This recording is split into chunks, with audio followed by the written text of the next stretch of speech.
ஆனா இன்னைக்கு ரொம்ப ஒரு ஆச்சரியமான விஷயம் என்னன்னாங்கன்னா, நியூஸ் 24/7 தொலைக்காட்சி நிறுவனம் இன்று காலையில் அந்த வீடியோ வெளியிட்டிருக்கிறாங்க.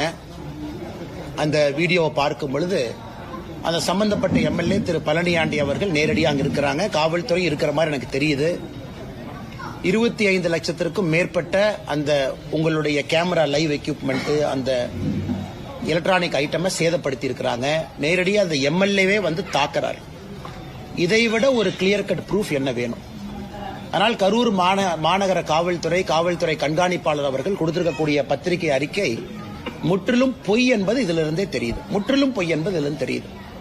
அதனால் முதலமைச்சர் அவர்கள் தன்னுடைய கட்சியை சார்ந்த ஒரு எம்எல்ஏ, ஒரு சட்டமன்ற உறுப்பினர், அவர் தப்பாக நடத்தக்கூடிய, சட்டத்திற்கு புறம்பாக நடத்தக்கூடிய கல்குவாரி, அதை படம் பிடிக்க செல்லக்கூடிய ஒரு நிருபர், கதிரவன் என்கின்ற நிருபர், அவரை தாக்கியும் இத்தனை காலமா அது மௌனம்.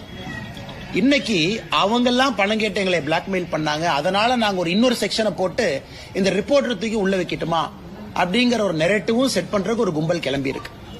இதெல்லாம் தமிழக முதலமைச்சர் நேரடியா தலையிடணும். இதெல்லாம் முளையிலே கிள்ளி எறியணும். அவருடைய கட்சி எம்எல்ஏவின் மீது அவர் நடவடிக்கை எடுத்தார்னா தமிழகத்தில் சட்டம் ஒழுங்கு இருக்குன்னு நம்ம நம்பலாம். ஆனா கடந்த 4.5 ஆண்டுகளை பார்க்கும் பொழுது தமிழகத்தில் அதிகமா சட்டம் ஒழுங்கு பிரச்சனையை உருவாக்குவதே திமுக காரங்க தான். ஒன்னு திமுக காரங்க நிறைய இடத்துல கஞ்சா விட்டு மாற்றாங்க, அல்லது எம்எல்ஏவை போன்றவர்கள் நேரடியா களத்தில் இறங்கி ரிப்போர்ட்டரை தாக்குறாங்க. இதைவிட தமிழகத்தில் சட்டம் ஒழுங்கு அதல பாதாளத்தில் இருக்கு அப்படின்னு படம் பிடித்து காட்டுவதற்கு என்ன வீடியோ வேண்டும் முதலமைச்சர் அவர்களே? உடனடியாக எஃப்ஐஆர் போடுங்க, கைது பண்ணுங்க, தூக்கி உள்ள வைங்க. எம்எல்ஏவா இருந்தாலும் பரவாயில்ல. எதுவுமே செய்யாம ஒப்புக்கு சப்பானியாக ஒரு கரூர் காவல்துறையை வைத்துக் கொண்டு ஏதோ இந்த குற்றவாளி யார் அப்படின்னா இந்த நிருபர் குற்றவாளி அப்படிங்கிற மாதிரி ஒரு பிம்பத்தை கட்டமைக்கிறீங்க. அதையும் வன்மையாக கண்டிக்கத்தக்க ஒரு நிகழ்வு.